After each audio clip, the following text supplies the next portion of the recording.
Hello, my name is Tolg and I exist, therefore I think too much. I'm going to be reading Beyond Good and Evil by Friedrich Nietzsche. I've been making these videos, at least 30 of them now, with glasses on. And if it bothers you that I took my glasses off, congratulations, you are an animal that follows patterns, and I am so proud of you for being able to recognize that. I took them off because I don't like pushing them back up on my face. I'll deal with the blurry vision, as you will deal with watching me without glasses now. I rant, and when I rant, I cuss. And if you don't like cussing, go away. You don't have to be here.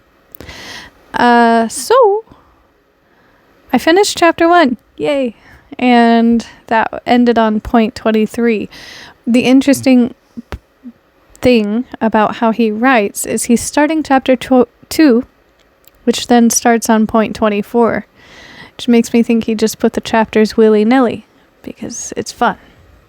After he ranted, tried to organize these. Chapter 2 is called The Free Spirit. We will see what the fuck that's about. And I go 2 points at a time because I rant, which slows me down. Point 24. O sancta simplicitas. In what strange simplification and falsification man lives. One can never cease wondering when once one has got eyes for beholding this marvel. Which marvel we know not. How we have made everything around us clear and free and easy and simple. Is that the marvel? How we have been able to give our senses a passport to everything superficial? No, we have not. Our thoughts a godlike desire for wanton pranks and wrong inferences. Really depends on how you see God. How, from the beginning, we have contrived to retain our ignorance in order to enjoy an almost inconceivable freedom, thoughtlessness, impudence, heartiness, and gaiety. I appreciate that. They say that the people with the highest IQ are the people that simultaneously are incredibly suicidal. Which, I mean, so, yep. Can you pay the tax for what it is you are wanting? In order to enjoy life, and only on those solidified granite-like foundation of ignorance could knowledge rear itself hitherto. The will to knowledge on the foundation of a far more powerful will, the will to ignorance. Interesting, how can you build the will to knowledge on the foundation of the will to ignorance? Something to ponder.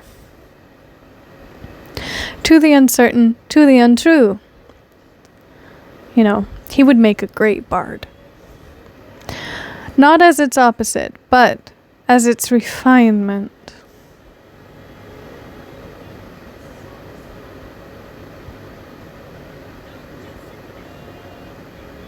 Ignorance refines knowledge.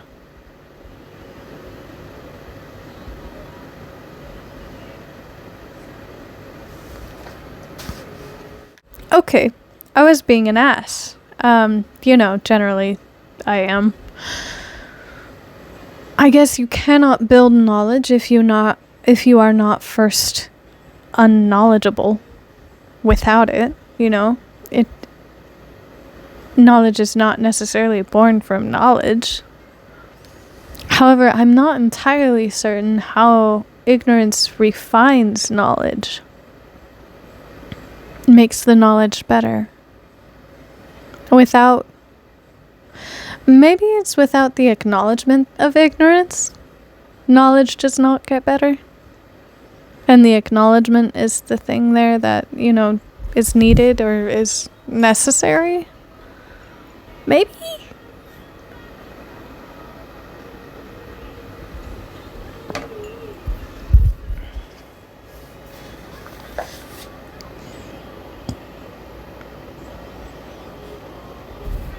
It is to be hoped, indeed, that language, which is italicized, here as elsewhere, will not get over its awkwardness.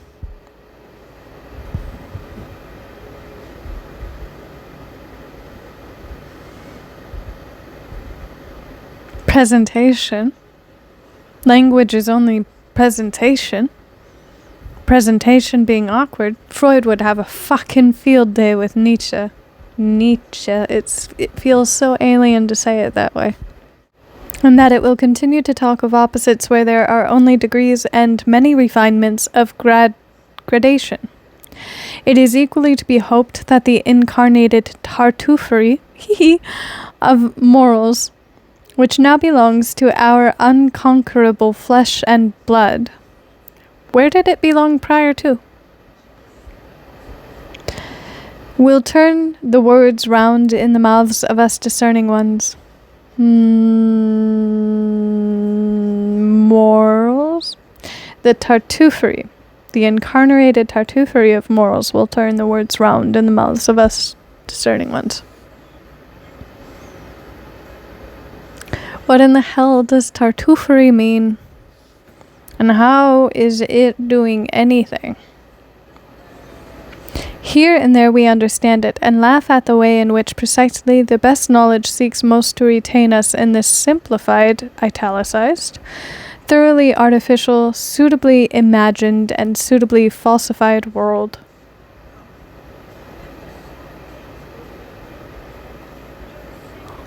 At the way in which, whether it will or not, it loves error, because as living itself, it loves life.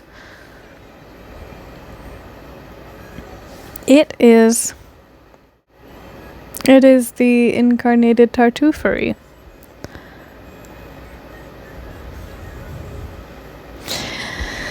I wish I wasn't recording on my phone. This would provide some amount of understanding, and I'm not sure what that understanding is. So he also equates life to error. That's not a good look either.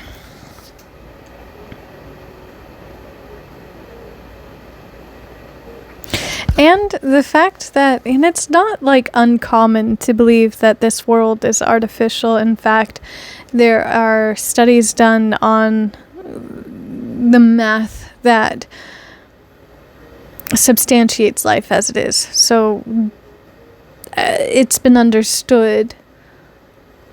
How do I put that into words? I have it in an idea, but I don't have it in words. That the premise for all existence can be defined by quote-unquote quoting. You can boil the existence of grass down to a mathematical equation, a binary code. And thus it gives way to people believing that, life in and of itself is artificial. The other side of that I don't hear enough people arguing is that binary coding is the lack of artificiality. Where you introduce coding, you introduce life. I think it's an argument worth making because there have been instances, maybe it's not constant, maybe it's not all the time, but there have definitely been instances where AI has gone off script. And, these companies have needed to pull back on its public use to recode it, where there are videos of, I don't remember the names of everything. Let's say Amazon's AI versus Google's AI, and they're put side by side to interact with one another, and they teach each other how to interact and what things are. So, maybe coding is the proof of life rather than the artificiality of it. I don't know. But anyways, I don't necessarily agree with the argument, or rather the romanticism of extreme depression of Nietzsche. Unless I am wrong, again, which I stand to be, any and all the time.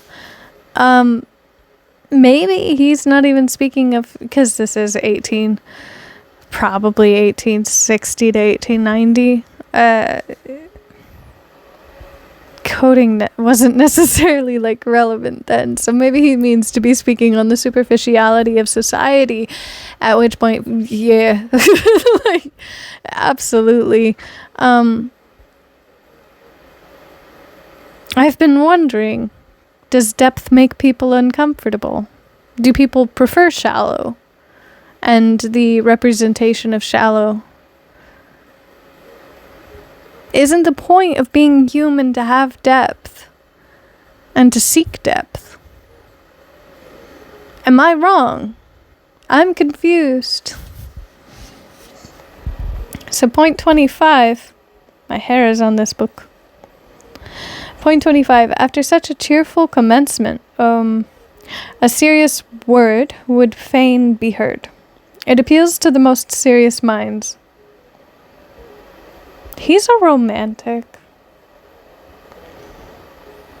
Okay, what I am understanding of this sentence, and forgive me for being so incredibly ignorant, cheerful commencement, I assume he means that after cheerfully introducing, which is sarcasm, this chapter, a serious word would fain be heard. After he has told everybody that they are superficial, anybody speaking honestly about that superficiality would not happen. At which point implicating people to be made uncomfortable with the reality they created in their superficial ideation. And only the most serious of minds would want to contemplate both the superficiality of society and the depth that is not being acknowledged, if entirely lacking. Take care, ye, philosophers and friends of knowledge, and beware of martyrdom. Kierkegaard. Of suffering for truth's sake. You know, in the last chapter, at the end of it, he was battling with psychology being introduced in the field of sciences, and I presume the fear of a loss of a job. And so this would be, how much are you willing to sacrifice while your job may actually be taken away from you in the end anyways? Even in your own defense, it spoils all the innocence and fine neutrality of your conscience. Are philosophers supposed to be neutral? I don't think philosophy is supposed to be neutral. I think philosophy is supposed to be objective, or as objective as any one philosopher might be able to obtain in and of themselves. But that does not mean neutral. It makes you headstrong against objections and red rags. I would need to know what the fuck a red rag is. It stupefies, animalizes, and brutalizes when in the struggle with danger, slander, suspicion, expulsion, and even worse consequences of enmity, ye have at last to play your last card as protectors of truth upon earth. I don't think philosophers were ever protectors of truth so much as they were searching truth, or for truth. As though, quote-unquote, the truth were such an innocent and incompetent creature as to require protectors. Who made Nietzsche feel like he was carrying the weight of the world? And you, of all people, ye knights of the sorrowful countenance. Oh, that's a word. Okay, so it's MESSRS, which I would pronounce Messers, but admittedly have no fucking clue what the hell that is. Messers loafers and cobweb spinners of the spirit. That's interesting. That's interesting, the cobweb spinners of the spirit. I now want to pick his brain more than ever before. I wish, instead of, making a paycheck by philosophy, there was a book of Friedrich Nietzsche's, Fred's, that I could find where he concerned himself primarily in spirituality, because there is a bit of mythology. It is African, and I do not know which country it primarily belongs to, a lot of the surviving African mythology belongs to the Ivory Coast. But for some reason, I want to say this has more to do with an area that is closer to the Sahara Desert. Grandmother Spider, where she created a web and placed the stars in the sky among the web. I feel like existence, 7 people away from Kevin Spacey's, everyone exists on a web of relationship. And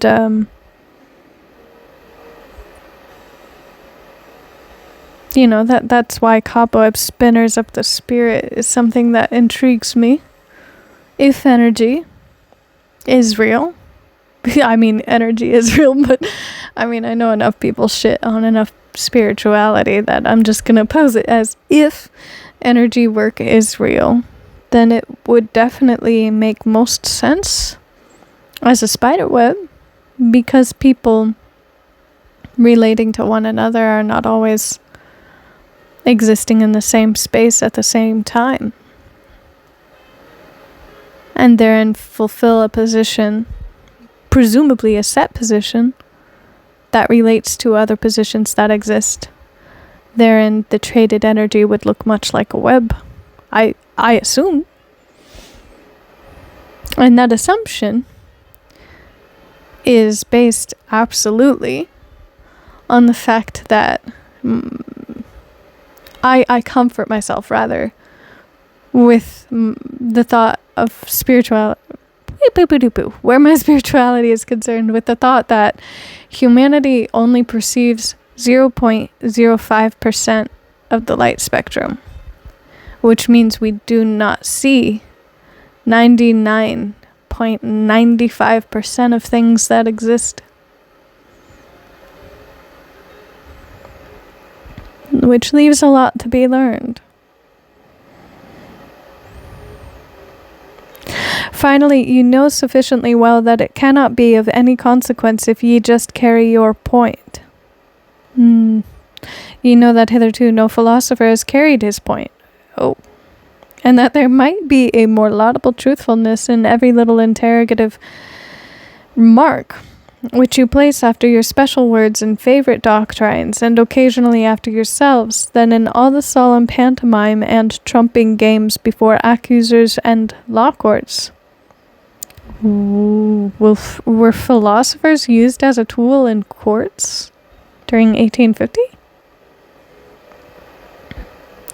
I feel like I'm taking this too literally. Rather go out of the way. Flee into concealment.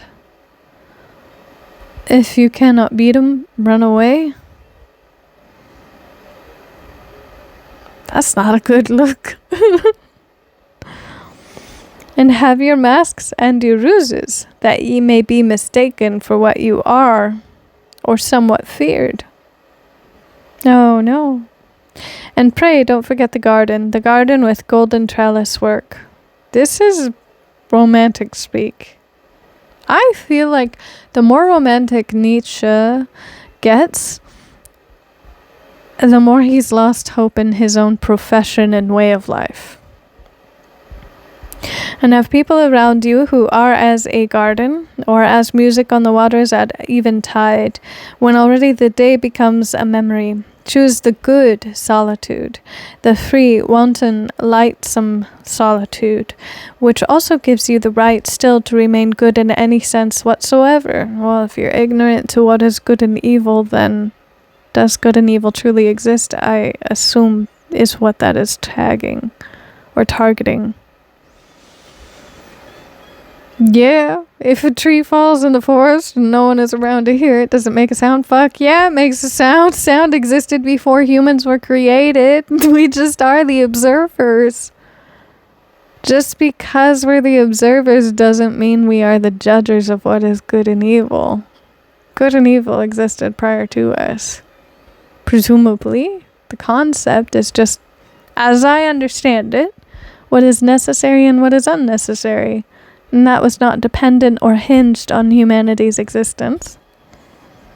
How poisonous, how crafty, how bad does every long war make one, which cannot be waged openly by means of force? How crafty, how bad does manipulation make someone? Depends on the type of manipulation and the intent of it. If your intention is to manipulate your own growth, not bad. If your intention is to manipulate a conversation by way of asserting yourself so that you are understood, depends on what you want to be understood for, who has ground, what needs respect. If your intention to manipulate is to garner sympathy, it's probably bad. Do you need the sympathy? Do you need understanding, or do you need to understand yourself? How personal does a long fear make one? A long watching of enemies, of possible enemies. A long fear makes someone bad. Being afraid of something for a length of time, for a long length of time, makes somebody bad.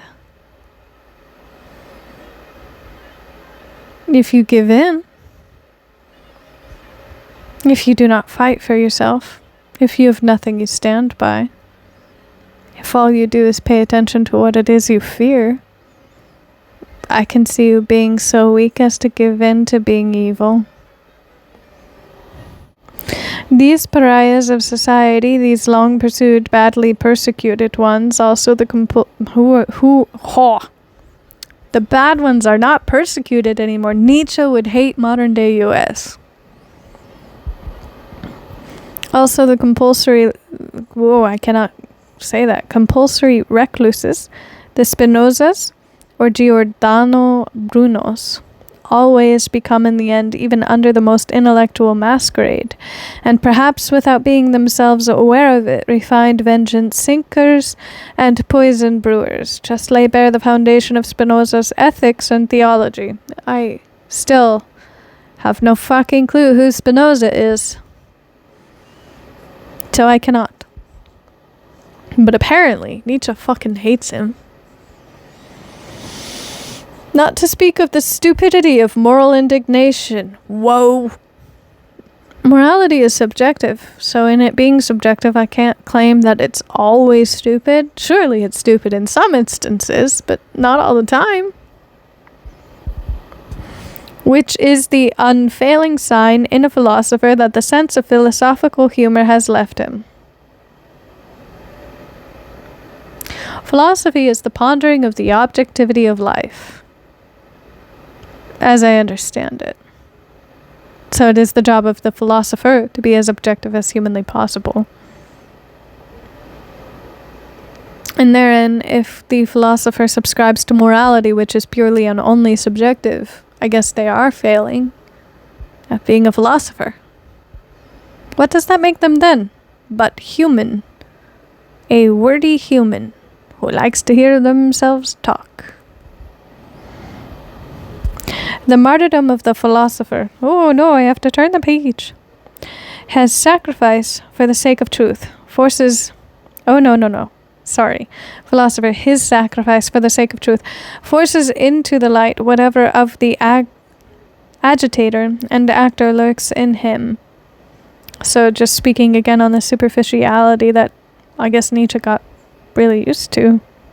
And if one has hitherto contemplated him only with artistic curiosity with regard to many a philosopher, it is easy to understand the dangerous desire to see him also in his deteriorated into a martyr, into a stage and tribune bawler. Only that it is necessary with such a desire to be clear what spectacle one will see in any case, merely a satiric play, merely an epilogue farce, merely the continued proof that the long real tragedy is at an end, supposing that every philosophy has been a long tragedy in its origin. Is this tragedy by the Greek understanding of the word tragedy, where someone dies in the end?